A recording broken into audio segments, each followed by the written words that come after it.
Hello and welcome back to the Ambitious Podcast. So, today we are talking about a skill, a strategy, an area of your business that you're going to experience if you have not already at some point in time.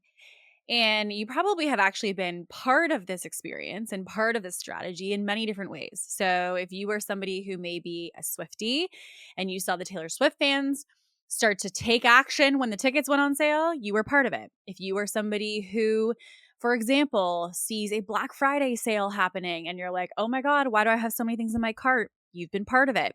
If you are someone who's gone through a Starbucks drive through and they have said, hey, we've got some holiday drinks happening right now and new holiday sweets that can go with your beverage. Would you love a piece of gingerbread? And you're like, oh my God, that would be amazing. Absolutely. Yes, you've been a part of it. If you're Canadian and you've done the roll up the rim to win at Tim Hortons and you've been part of that, you've also been part of this strategy. The strategy we're talking about today is a promotion and a launch. And this is something that I'm often asked about, which is like, kind of two sides. Either I hate launching, I've done it, and I don't know how to change my relationship with it, or someone who is feeling like they are just like terrified. Like, what if nobody buys? And like, what if no one's interested? And what if it doesn't work? And all of these things.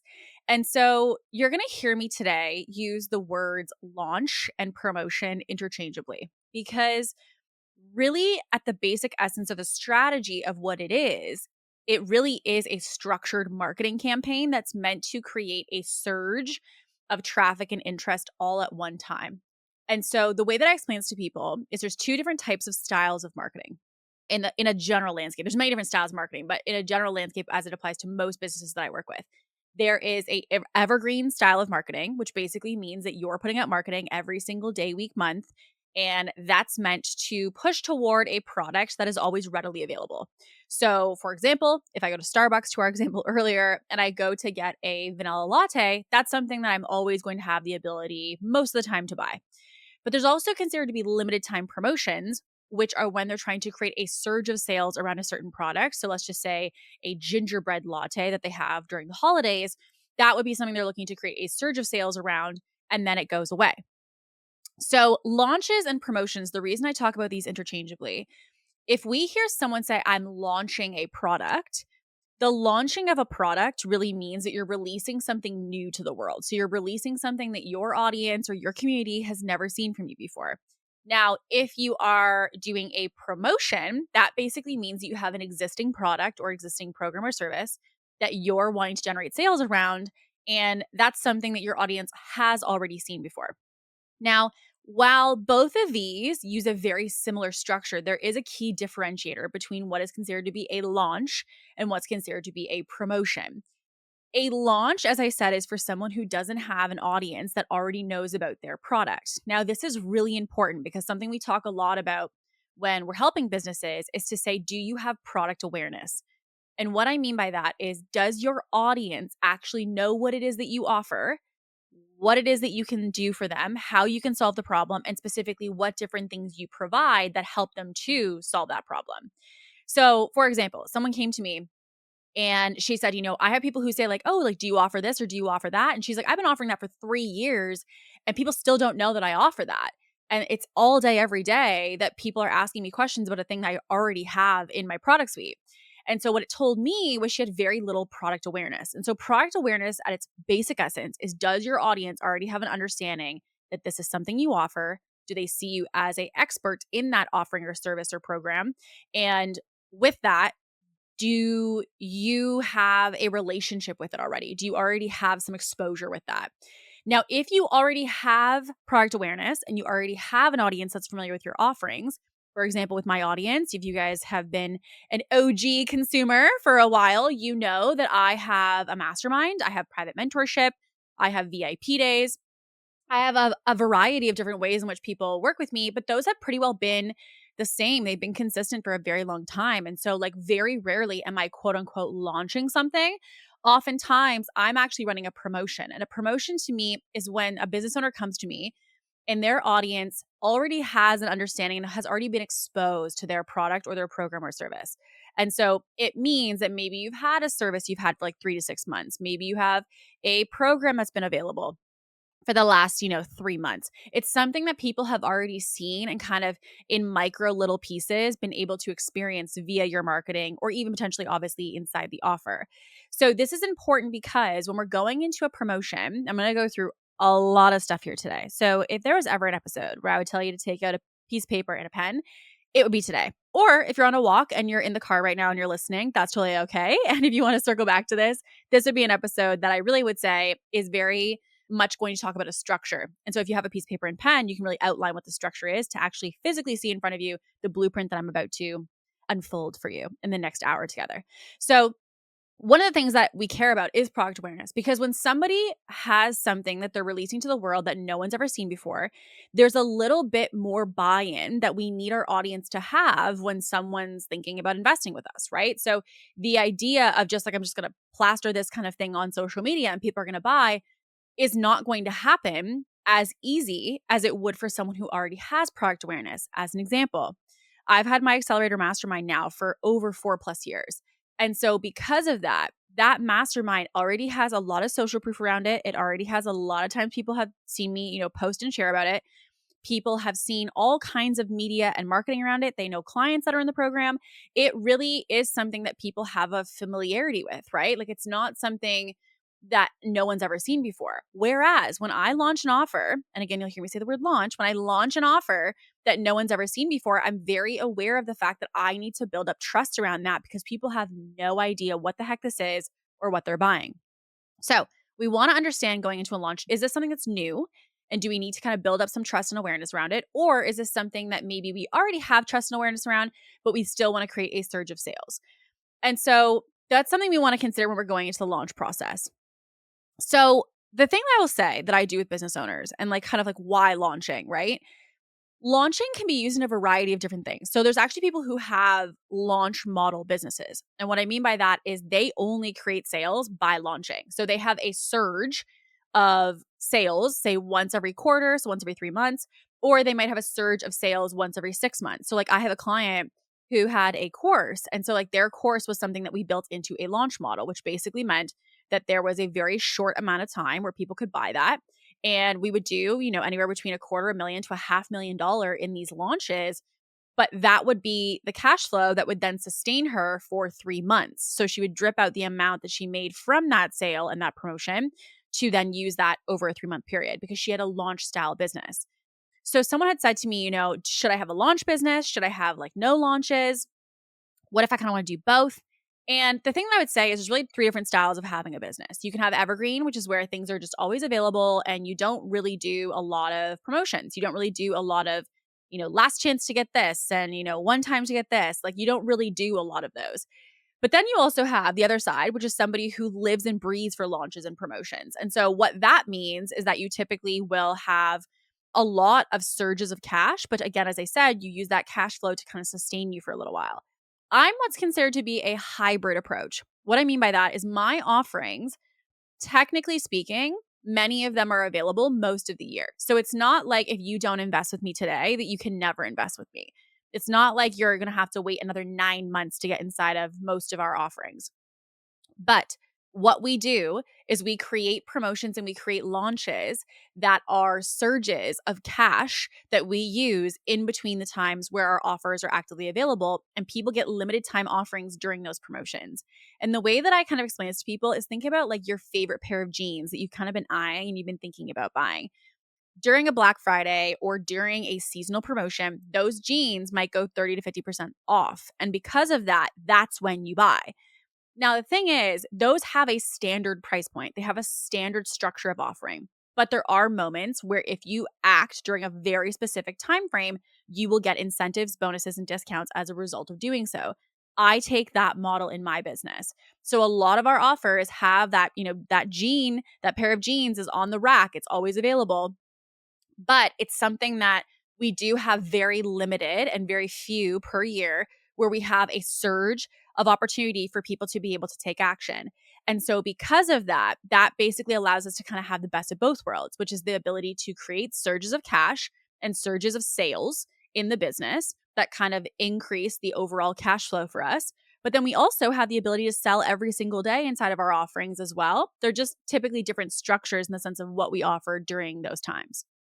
So launching is a very, in my opinion, essential skill, because launching, promoting, the ability to create a surge of movement at one time is an important skill. Because when we're moving people day to day by just daily selling, you're moving a couple people at a time down the pipeline, right? So you're having people who find you, who discover you, who are interested in working with you, getting little by little closer and closer toward working with you in every single thing that you post in marketing every single day. When you have a launch or when you have a promotion, I literally equate launches and promotions to herding sheep. Like you're moving everybody in one foul swoop. If they're just finding you and kind of not sure that they have a problem yet, you're moving them to realizing they have a problem. If they realize they have a problem in your audience right now, but they kind of feel like they're good and they can solve it on their own, then with a launch, you're going to take them from there to being like, okay, no, I can't solve it on my own. I'm interested in maybe looking at a different way of solving it with support. If someone's already looking and considering support with you and they've been eyeing you, they've been scoping you kind of thing behind the scenes, that launch that you do or that promotion is going to take them from I'm curious about working with so-and-so to sign me up and send me the link. So what the launch does is it creates a surge of marketing that creates a surge of sales and a big movement of people all at one time. And so the reason that I think just similar, and you guys hear me talk about high ticket sales all the time and the ability to sell, I talk to people all the time about the essential skills you have to have as a business owner. I am a firm believer that sales is one of those things, marketing is one of those things, leadership is one of those things, and launching really ultimately is a baby between marketing and between sales. And so because of that, I really feel like the mastery of launching and the mastery of promotions is something that every business owner should seek to do, because it's something that you're not necessarily going to get away of entirely in your career as an entrepreneur. Like you're going to need to know how to create promotions around whatever it is that you sell and have those be successful.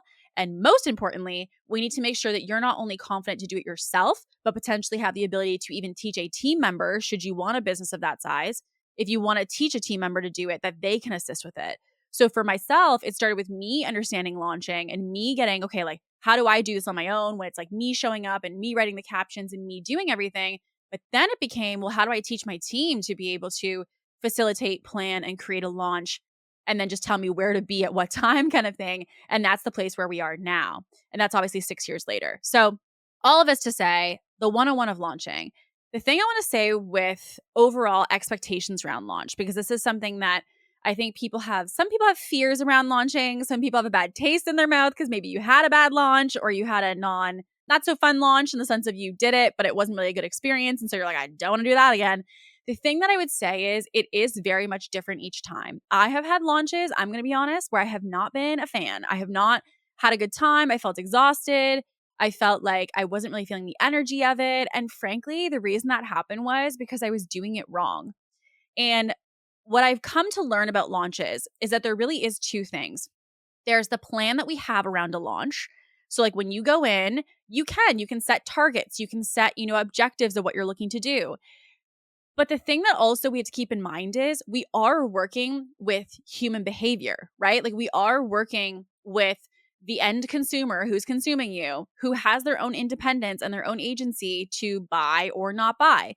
And so what we need to also remember is that launches, even for those who are seasoned promoters, who are seasoned launchers, even for them, they can also experience moments where they're surprised by how their audience moves, right? They're surprised by how the audience acts. And so the other thing I also really caution people around is there's two pieces to launches. There's the plan you have, and then there's how things end up unfolding, and listening to the response of your audience and saying, how do I want to pivot accordingly to be able to kind of like tune in to what they're expressing to me. So when we're going into a launch and we're going into setting those targets, if we're thinking about building that plan, I had a client recently that I just supported in a launch, And when she had come to me, she was like, I've had launches before. It did not go well. And I really want to have this one be different. So one of the things that I do anytime that I'm going into plan, when people say, what's possible? How many sales do you think I can make? Like basically, what am I looking at here? You have to plan how many people you want to have in your launch by based on data, not on feeling. Because the amount of people I talk to who will be like, I want to get 18 people inside this offer, or I want to get 17 people inside this offer. Well, the thing we know is if you want to get 17 sales, you minimum probably need to have 30 opportunities presented to you if you have a 50% close rate, right? So like the idea of like I had 17 people inquire, I want those 17 people to be my 17 clients. We haven't really considered the variable of the fact there's going to be people who don't buy. There's going to be people who message you who never reply. There's going to be people who book a call who don't show. There's going to be people who book a call who then say no. Like with all of these pieces, we have to consider the variables of the fact and bake into what our expectations are of what we're looking at. And so the thing that I really take in mind when we're setting these expectations is past data and past behavior. So one of the pieces of past behavior that I'm really aware of is I want to know when you're going into marketing something, what have you been doing for the last 3 to 6 months? Because the amount of people that think just like, okay, I'm going to whip up like say a series of 20 posts and that's going to be the thing that creates a surge of cash for me. That's not how it works. If your audience is dead, if your audience has not been activated, if your audience, frankly, if I could be candid, has not been served, you shouldn't be expecting a super knockout, I'm going to crush it when it comes to a launch that you do. And that's because you're serving and you're selling with your launch a colder audience. So for me, when we're looking at launch targets and I'm looking at, promotions and things that I'm helping people to plan, and they say, what's possible? What are the targets? I want to look at past data. Some of the things I look at are if a client is doing an email sequence for their launch, I want to look at what are your open rates? What are your click-through rates? How many people have on average bought from your emails? From social, I'm looking at have you had people that are the ideal client for this offer in your world? How much have you been showing up before going into this big surge of selling? Do you have active engagement and interest from the people already in your world who are seeking to work with you? There's things like this that we're looking to buy in to see what's our starting point.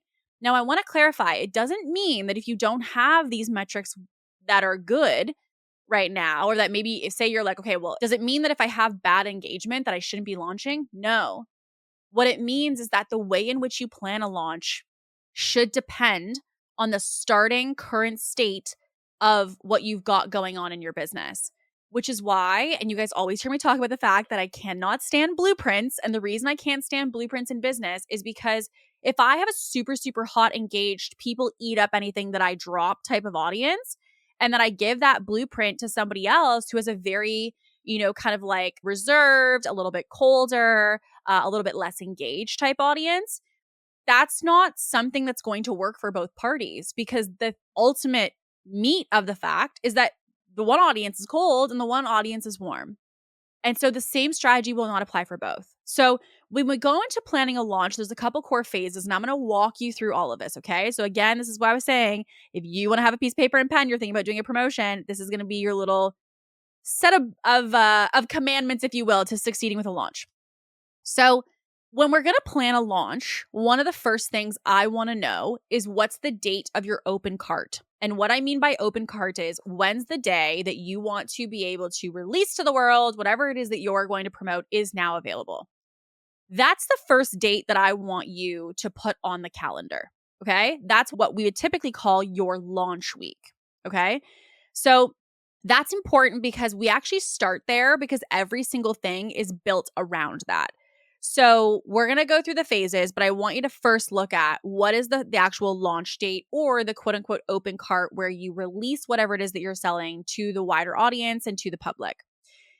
That, technically speaking, is 1, 2, 3, 4. That's week 4 phase 4, of this process. Okay. So now we're going to reverse engineer and go back to phase 1, but I just want you to kind of put a pin in the fact that that's phase 4. So phase 1 is the fact that we need to do teasing and testing. Now, the phase 1 of teasing and testing, what this means is that you really want to be creating energy and you want to be creating hype around what it is that you're going to release. And the reason I also say testing is because there's so many people I see who do not get buy-in and, again, data to be able to confirm or solidify that what they're going to put out and what they're going to launch is something that their audience actually does truly want and is excited for. And most importantly, that you have the ideal client for the thing that you're looking to release. So when we talk about teasing and testing, testing is really the ability to see and take a snapshot and put a little bit of a bait in the water prior to all of this intense marketing you're about to do and say, do I have an audience that's even interested in this? And do I have the ideal client? Is this something that they want? So sometimes I'm going to be honest with you, when I've considered going into a promotion or considered going into a launch of something, I sometimes have done the teasing and testing of like, I'm thinking about doing XYZ, or I'm in the process of planning something, and I will test. And if that bait in the water or a couple of those that I do does not do well, I will not launch the offer. Like, there have been things that I'm like, nope, scratch it. We're not doing it. Because what it means is that our idea that we had 0 bites, or like 2 bites or 5 bites or 12 bites, had 0, in my mind, interest that would show me or validate to me that this was the right move, that this made sense for us to go in and promote it. And so the thing that I'm also very aware of is I'm not emotionally connected to my launches. I recognize that this is a conversation. And so if what I'm saying or what I'm offering is not something that resonates with the end person, that's all I got to know, because that's what I ultimately need to have happen for the thing that I'm looking to promote. So if I'm doing market research indirectly, I'm not saying like, hey guys, I'm doing market research, can you ask these questions? I'm placing these things into my content. So I'm doing, for example, certain content pieces around the topic of the thing that I'm about to release. Do those get bites? I'm doing polls on social media and kind of saying, hey, would you say option A or B? Or, like this, for example, if you're somebody who's at this stage, like I am literally planting these little seeds in all of the things that I'm releasing. And when I do that, I'm using all of those points of data to verify to me that I have an interested and a qualified audience for the thing that I'm looking to release. Now, if I realize that I don't, sometimes, as I said, I will cancel. And what I mean by cancel is I will postpone the launch to either one of two things: reevaluate, is this an idea that makes sense for my audience? Or 2, I recognize I got to build a little bit more trust and more audience around whatever it is that I'm looking to do. Because if I don't, I'm going to put this out to the world. It's going to be crickets, because there's nobody there that's actively saying that's me, or I want that, or I'm interested. So the teasing and testing period is really a place to be able to test your audience, test the problem, test the stage of the person you're speaking to, test the avatar, test whatever it is. And kind of what I mean by test is place little pieces of bait, if you will, in your marketing and see how those get as a response for you to help you to validate what's going to happen next. Now, the teasing portion is so immensely important. And this is something when I'm going to talk about this in phases, by the way, because the timeline of a launch also does change. So, like, for example, my podcast, I teased my podcast for like 4 months at least before I ever released any actual information about it. You would just see me recording, you'd see me getting equipment, you would see me doing a photo shoot. Like, it was just little snippets, but I never said it was a podcast. I just said something coming, something coming. So the thing that I would say when we're looking at like trying to create teasing is to say, how can we create momentum? How can we create hype? How can we frankly create energy around whatever it is that we're looking to have come out soon? And so the tough part for most people when they try to do teasing or when they try to create some energy and hype is like, Kate, I feel like I'm not saying anything. And that's the point. Like, you guys definitely follow a creator or a business owner that has released a picture that kind of has no context. And they're just like, coming soon next year. And you're like, oh my God, what is it? What is it? That is a tease post. That is something of them, working, for example, someone's being a cosmetic company and working in the lab and working on samples or whatever it might be. All of that is teasing.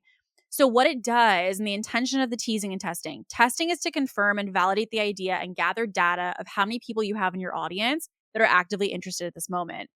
But the teasing aspect is really designed to help you to create momentum and interest by teasing people, you're ultimately basically saying, hey, you're going to want to stay tuned to my profile, or you're going to want to stay tuned to my marketing. So that can be via email, that could be via social media, but stay tuned to XYZ. Basically, what you're doing is you're getting people latched on to be consistently consuming you and coming back to you to then consume the next media and marketing that's going to be released.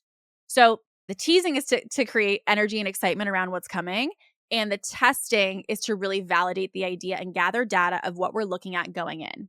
Now, again, say we find that your audience is super, super warm and you're like, I've got a lot of ideal clients, I got a lot of leads. That means we can typically go into the launch process faster or at a standard rate than if we were to find that we don't have a lot of that data. We want to kind of slow it down a little bit.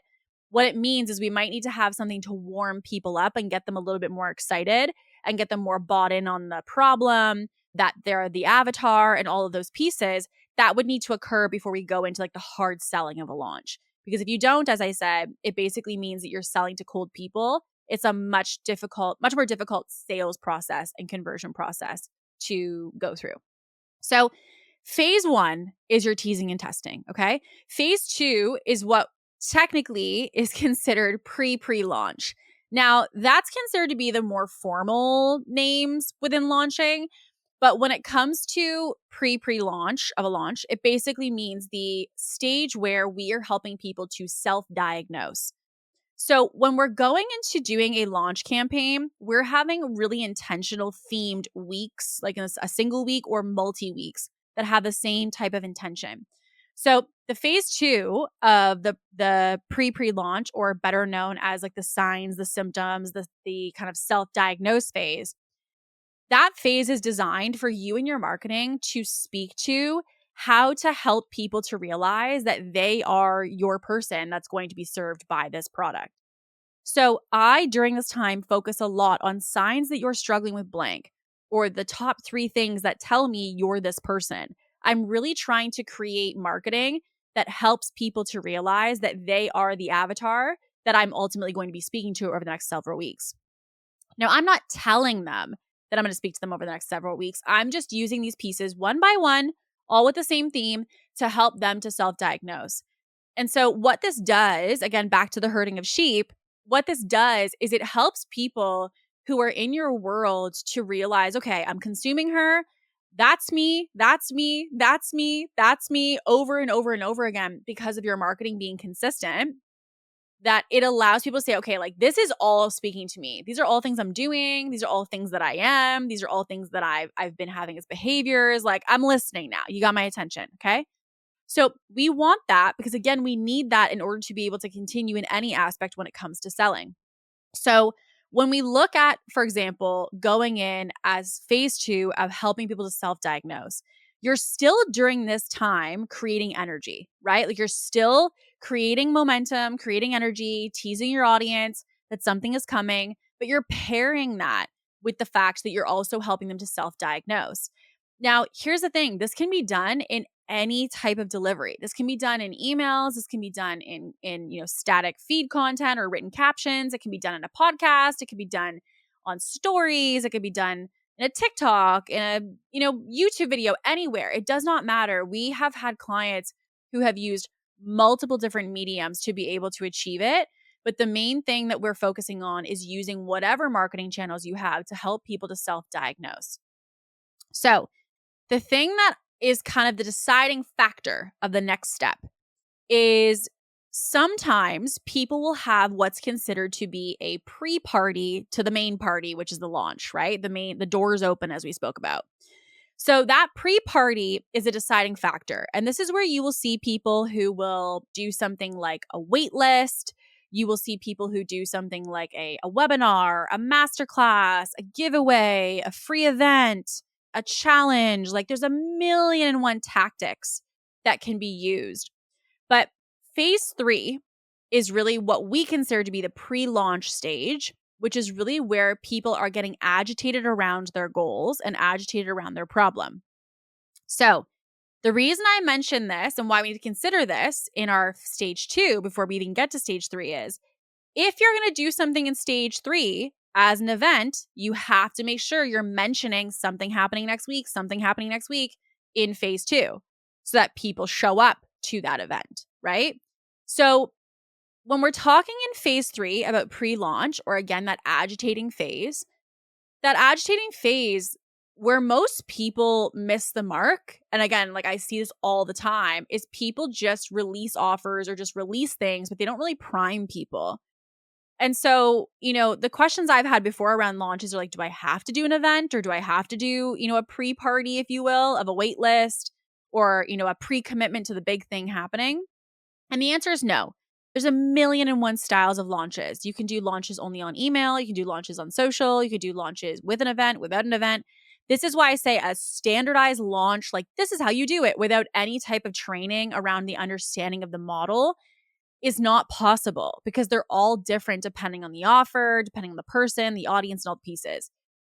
But what I have found is that events are really super leveraged for a couple different reasons. So again, when I say events, I mean the wait list, the webinar, the masterclass, any kind of, again, pre-party before the doors open for everybody.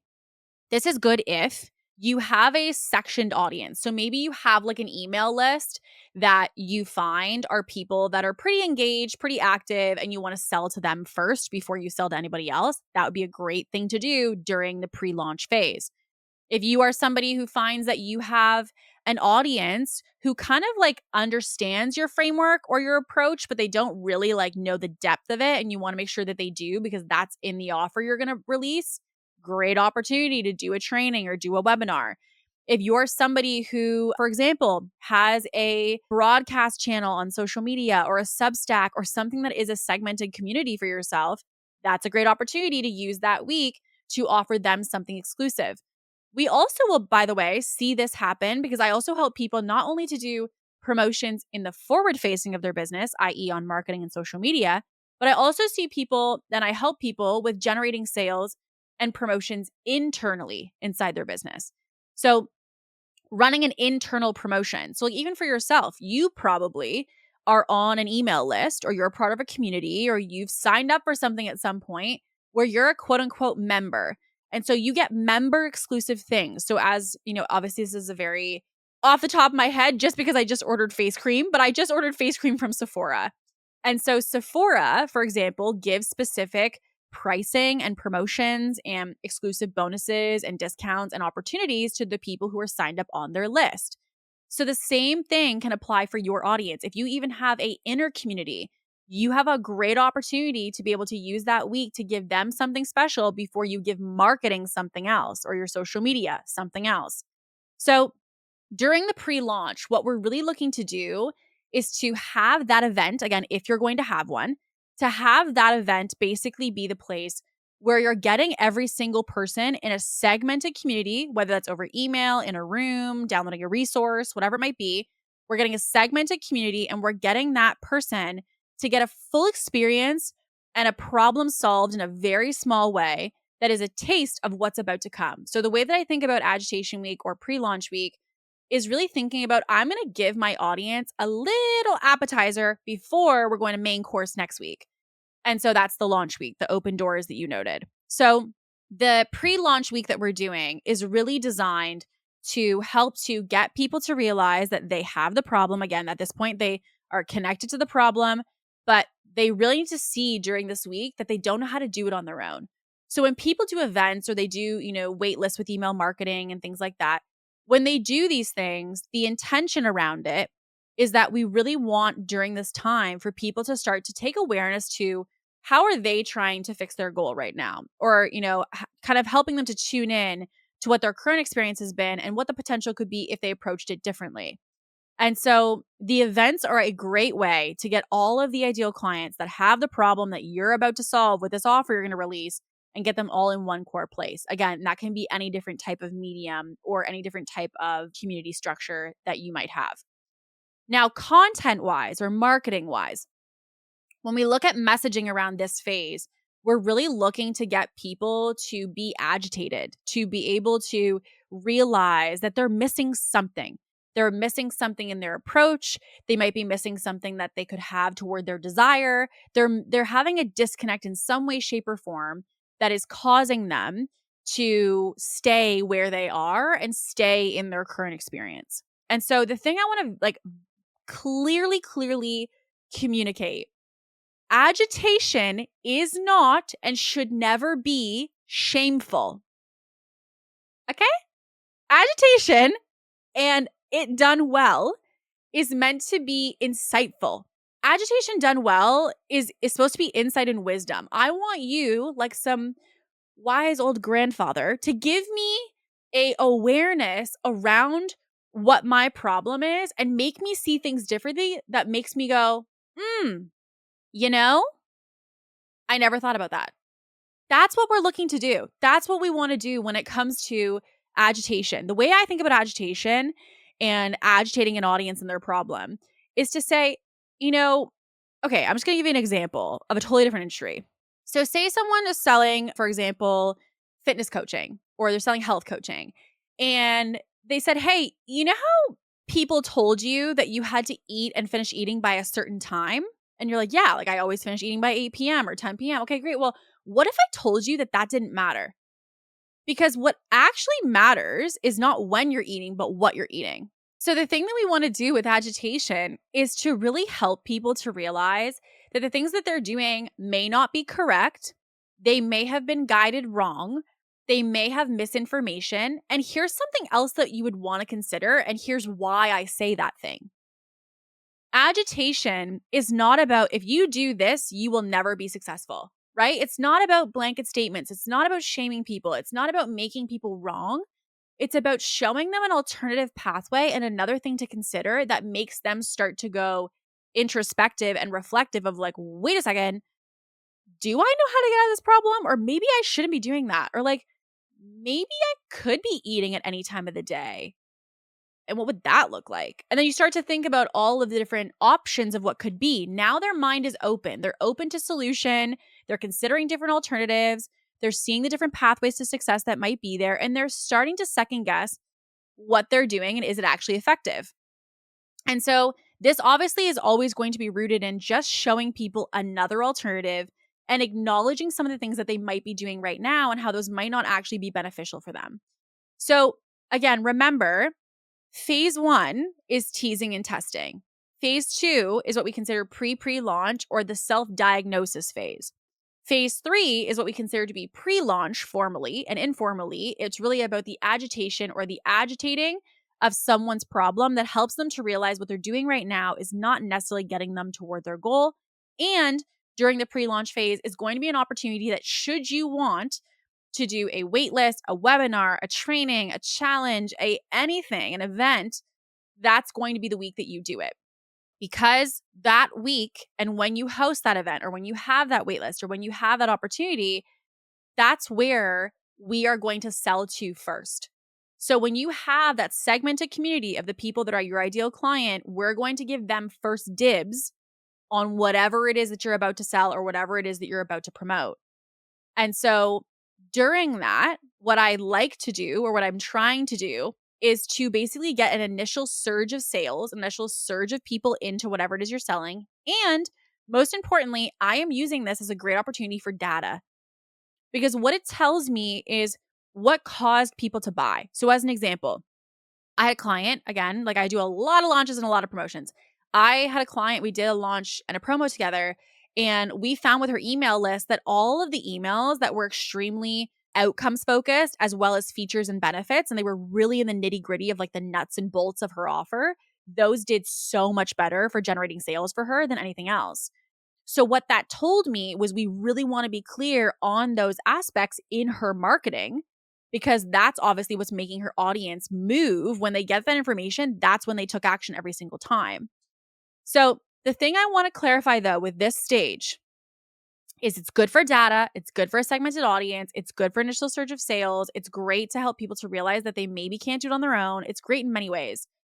But the thing we want to keep in mind is if people buy from you without seeing all the marketing of what the launch is going to have, because remember, there's still a whole other phase here, in that whole phase, if people are buying during this, they are considered to be your warmer audience. They are people that don't typically need as much marketing, as much information, as much from you in order to feel comfortable and safe moving forward. So the reason I mention that is if you're like, okay, like I want to see my audience move, this is a great snapshot to see of the people who are hot in my audience. Do they move? And is this going to create the initial surge before you go into the people who need a lot more marketing and basically just need more proof from you to feel confident to invest? So that leads us to stage 4, which is considered to be your launch week. This is known as your solution time. So solution time is really a time where we are showcasing and, again, opening those doors. Hey, it's available. Get it now. Go buy it. And you're really, really pushing the product, the service, the program that you are looking to sell. Now, during this time, this can last for some businesses anywhere between 1 week to 3 weeks in length. So again, this is why I say I don't believe in standardized launch calendars necessarily without having someone to consult when you're building these out and building your timelines out. During the launch week is probably the most, in my opinion, opportunity for refinement, because the focus during this time is to talk about your solution, to talk about your offer, to show proof of other people who've been served by your offer, and most importantly, to help people to feel understood and heard and acknowledged when it comes to questions, concerns, and curiosities they might have when it comes to investing. So here's the thing. When it comes to this week, there's what you probably will have planned as your content, which, by the way, I highly recommend if you can, trying to batch content for a launch, because launches are a lot of marketing. They're a lot of back-to-back marketing. And because of that, it can feel, if you had to make content every single day, a teensy bit exhausting if you had to do that in addition to promoting. So I usually recommend, whenever possible, try to pre-batch your marketing if you can. But during this time, we're going to start releasing this marketing to the world. And we're going to say it's open and come get it now. What happens after that point is just as much planning and proactive with the planning as it is reactive. And so you can, again, focus on your solution, people who've been supported by that and have had that solution occur, and, like, again, social proof of the people that you've supported. You want to obviously actively sell and invite people into your world, but then you're also supporting people with the curiosities, objections, and concerns they may be having when it comes to taking that next step and investing. So that's what's happening in your marketing. But here's what I'm doing behind the scenes when I'm in launches during launch week. So, like, during launch week for my clients, indirectly is kind of launch week for me, because, for example, like my private clients, like, we are in Slack every day in their launch, being okay, like, refine this, change this, swap this. Like, it really is, it's about listening to the audience. And the thing that we want to consider is the launch, which is why the data matters. We want our launch and our conversation we have with our audience to be as targeted, as specific as possible. But we also want to realize it is a conversation. And so because of that, we can't just say whatever we want to say and who cares what they say back to us. We have to remember that because this is a dialogue between you, that you want to try, if possible, to really listen to them as much as you can and ensure that you're reflecting what you're hearing back to them. So things that I'm looking for. I'm looking for certain types of mediums or media styles that are going to be most impactful. So is your audience mainly going to be impacted by copy and written form, or are they being mainly impacted by video or audio form? That's what I'm looking at. Second, I'm looking at buyer types. I'm looking at what is causing, of what you posted, what is causing people to reach out, what's causing people to inquire, what is the thing that's getting people to move. We then, once we know that information, want to audit the rest of it and say, okay, with that, how can we adapt the remaining of the things that we have going out for marketing to really be in the lens of that initial snapshot of information we have? Let's try to use that to kind of adapt the rest of the things that we had planned to be a little bit similar to that now that we have confirmation of it. Something that I'm also looking at is I'm looking as well at the audience's language. So, like, when we're talking in sales conversations and we're talking in, sales opportunities with people, I'm looking at what kind of language are they using? Are they maybe using language that I don't have currently in my marketing? So, for example, I'll just, kind of break the fourth wall. I most recently had a Black Friday launch. It's a big promotion technically, but it's a big promotion that we have every single year. And during our Black Friday launch, one thing that it was really interesting, I had multiple consults and multiple conversations in the DMs and, of these women who were joining our world. And the one thing that I recognized was they were all using the same phrase. They were all saying, I want rinse and repeat. I want rinse and repeat sales. I want rinse and repeat marketing. I want like a rinse and repeat thing for my team. I want like a rinse and repeat process for blank. And I was like, We need to be placing rinse and repeat in every single day's media in some way, shape, or form, because that phrase is something I'm hearing in every freaking conversation in different buckets. But I was like, whoa, whoa, whoa, hold the phone. We got to put rinse and repeat into our stuff. Language matters as well. I look to listen to people and to see what is the language that they're using, and then I put that into my marketing. So the other thing that is also a huge theme is really listening to the conversations and the curiosities and concerns that are coming around people taking the next step of making the move into your service or into your program. So for me, for example, again, going back to Black Friday, I really also encourage you to look at the time sensitivity to it, because some people, when they go, like myself, and I'll kind of give you an example here, when people go into addressing objections or concerns around investments, some people kind of say, oh, it's not the right time. I've talked to my spouse, and they kind of list off all these generic objections. Yeah, you can address those, but you also want to address time sensitive ones, things that are very relevant to your end consumer. So, for example, for myself, our Black Friday promotion was toward the end of November. And so, if we're toward the end of November, I want to consider there might be people who are taking off December and not promoting in their business or not maybe working on their business. And by me saying, hey, buy now, buy now, buy now, people might be seeing the holidays on the horizon and think, oh, no, I don't want to do this right now, maybe in the new year.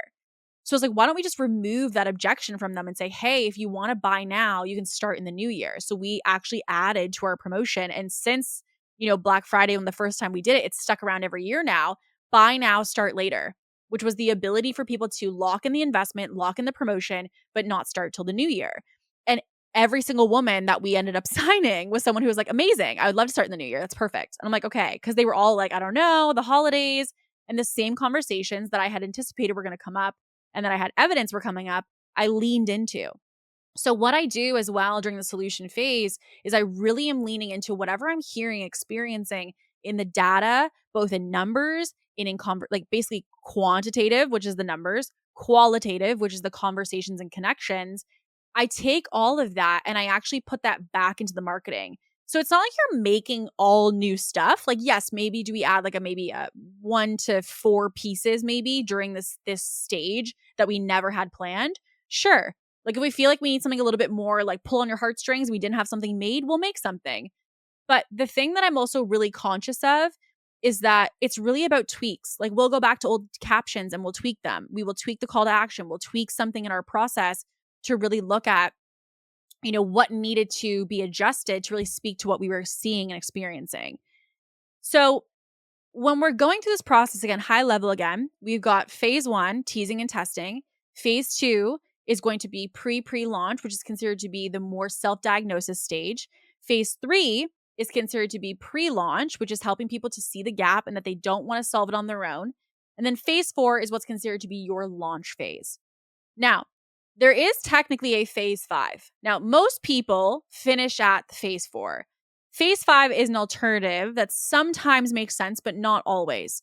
So there is what's considered to be a post-launch. So post-launch means when the public-facing big promotion and the surge is done and the doors are closed, you may have a last chance for some people that are in the behind the scenes of any of your communities, right? So you might, again, give an exclusive offering to your email list to say, like, we extend the doors for you guys for 72 hours, but everyone else it's closed. Or you might, for example, have people that when you start sharing about those who did take action say, I'm ready. Actually, I do want to do it. Is there any chance that I could snag the sale? And again, that's up to you, which is why I say it doesn't always necessarily have to occur. That is obviously up to you as to how you want to navigate that. But the thing that I will say that I do with a lot of people who do launches is I also, when people have a lot of traffic in launches, so like let's just say, I had a launch with someone recently and they had a webinar and they had 400 people register for their webinar from organic social media. And so for me, I was like, this was a good sample of data for us to assess. So once her launch was done, I then said to her, if you could, I'm looking for this when it comes to your launch and all the data. I just want you to kind of put this in a spreadsheet so I can take a peek at it.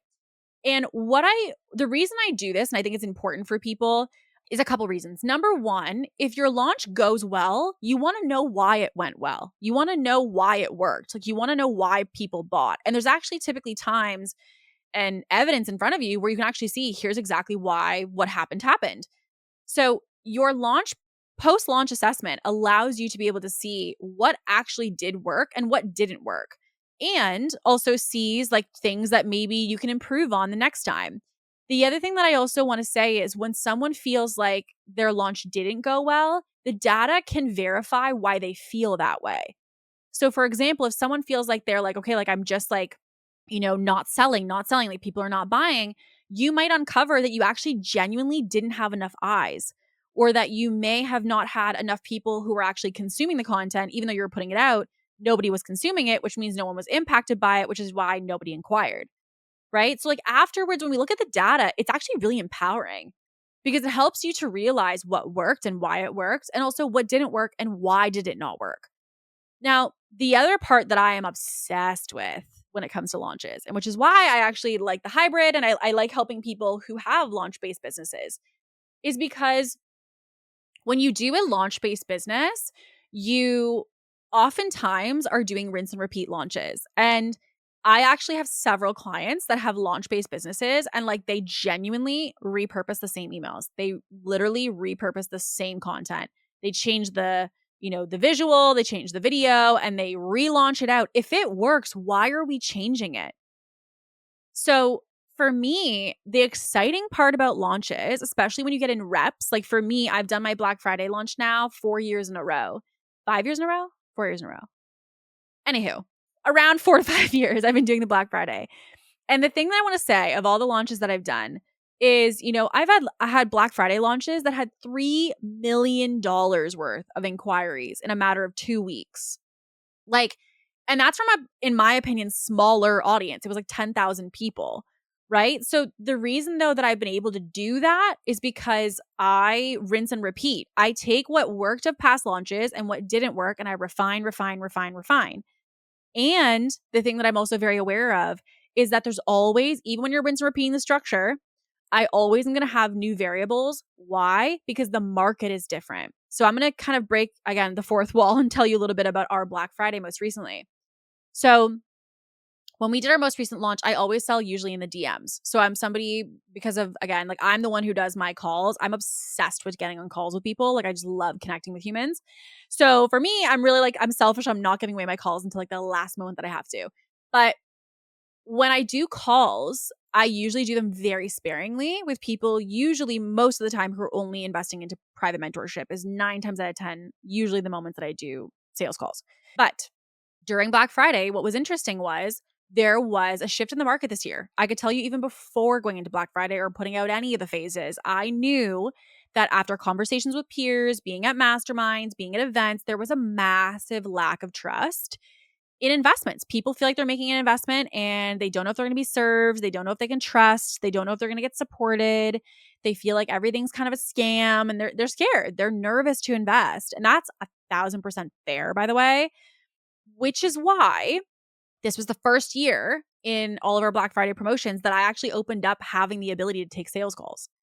And I don't usually do that. But the reason that I do that is because I recognized, and it wasn't even that we had a lot of calls. This was the important thing I wanted to know.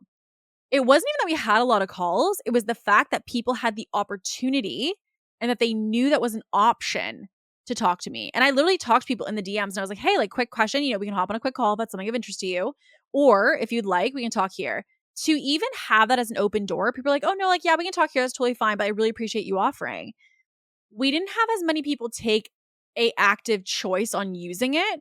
But what we did realize was the ability for people to know that if they wanted to get on the phone really started to calm their nerves around the investment process. And so we had a lot of people who moved in the DMs, and even on the calls. The thing that I saw with the few calls that I did do was that the people had said, listen, like same thing. I made a lot of investments that were poor investments that didn't make sense for me. And I really felt like just having a quick conversation would have allowed me like basically to get to know you and like your energy of what you see for me. And I'm like 1,000%. The reason that I share this is because I am not fixated on what the process looks like. I'm open and realizing that there's always going to be core fundamentals of what make a launch or promotion work. But we also want to consider that there's new variables we're facing each time. We might be facing a different type of clientele we're speaking to. We might be facing that the market has changed. We might be facing a different type of investment around our offering. Like there might be different things you experience in your business and in the landscape of doing the launch or promotion that may cause you to add in certain things along the way that maybe you originally, again, in that greater plan hadn't considered.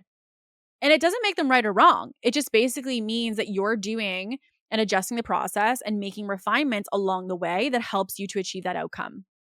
And I believe that with our Black Friday, I think a big piece of, why it was as successful as it was because there was that depth. Like, I was making sure that people know, like, I will get into the nitty gritty with you if that's what makes you feel good to make, a $60,000 investment. Like, let's do it. Like, that's what I wanted people to feel when they were talking to me. And so I was like, how can I add other ways for them to feel even more safe and even more connected and even more depth than they do right now? Because I know that that was missing for the last 6 to 12 months in the online space in general. And so all of this to say, we just covered all the phases of launches. And I want to say that, listen, as any overall strategy that I talk about on Ambitious and, anything that I've taught to you, I always tell you as a disclaimer, this is a high level. Okay. This is something that I usually teach in depth. As I said a couple times today, I usually customize this, I refine this, I optimize this per person, per brand, and all of the pieces. And so one of the things that I really want to encourage is that you just decide what's your relationship with promoting and what's your relationship with launching. And are you going to come back to this and decide, like, I'm going to give it another go? Maybe you want to do them once a year. Maybe you want to do them twice, 4 times a year, whatever it might be. But looking at, like, have you given launching and promoting a fair shot? And what I mean by that is, did you plan effectively? Did you know all these stages? Were you consistent, radically consistent during the times in which you were launching? Did you really understand how to understand the data? Did you really test your audience and get an understanding if they were the right person for the offer and if they wanted it in the first place? Did we hit all the things? Because oftentimes people are like, it didn't sell, it doesn't work, I don't like launching. And they kind of have these blanket statements. And I honestly, transparently used to say the exact same thing. I was like, I do not like launching. I'm not a launch girl. And I realized that I also think I wasn't doing it in the way that I needed to be doing it. Like, there was certain, for me, like, I'm not a writer. I don't like to write. So when I was on my own and I didn't have a team, like, writing emails were not for me. Like, that was not my lane, not my approach, because, like, that would have made the launch not enjoyable for me. Whereas when I get to lean into video and I get to lean into, like, interacting and going live and, like, getting in there with people, that excites me. So I really think it's a matter of making sure as well that, like, you try to look at and assess your relationship with launching. And if you've had a bad launch, I've been there. And I also want to say, give it another go. Just because it didn't work one time or you didn't get the outcome that you wanted does not mean it will not work again. I have had launches where I had no one in my DMs. And as I said, I have also had launches where I've had $3 million worth of opportunities sitting in my DMs and on my calendar. And that's all within the same business. And that is because I developed the skill set around launching. And most importantly, I developed the mindset of seeing it through until it's done. The other thing that I see way, way too often, and you know who you are, is you launch something and it doesn't go the way you want in the first 5 seconds. And so you literally sneak out the back door and you call it quits and you shut it down. Launching is a full experience and promoting is a full experience. It's a full campaign of marketing. And so you have to see the campaign through. You can't let a little bit of a blip or a little bit of a curiosity of, I don't know if that went the way that I wanted it to go, to be the reason that you just, halt and stop everything that you're doing. And so I think it's really important that when we're going into launching, we're going into promoting, that we see it for the whole process that we're going to be doing and not just for the little piece that, might have, not gone the way we want, or again, scared us in some way of, like, I put out that post, it didn't do well. Never mind, I'm not going to launch this offer. If you do so, you're not seeing the plan through to its entirety. And so I really do recommend try to see it through, try to push through to the very end, because that's where all the information you're looking for is going to be, whether you get it from this launch or to use it for your next one. So all of that to say, my friends, thank you so much for listening. As always, I always love to hear your feedback on, maybe some insights you got around launching, things you didn't know before.